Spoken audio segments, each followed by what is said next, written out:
realize it's a little clearer.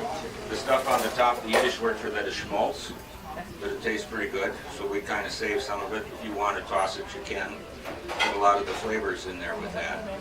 So we put it in there, we take the guts and the feathers off, but the whole chicken goes on in, okay, bones and everything else. Maybe you take the liver out, it's kind of nasty when you do that with it.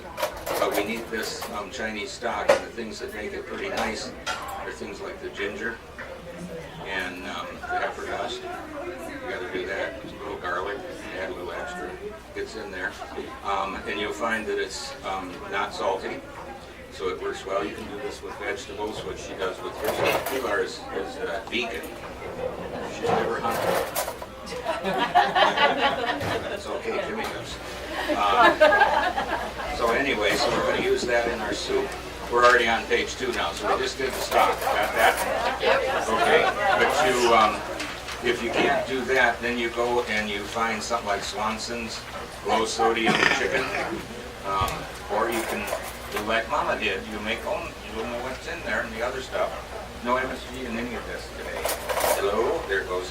If I turn this way, it goes away, doesn't it? Hi. Hi. I thought you were there.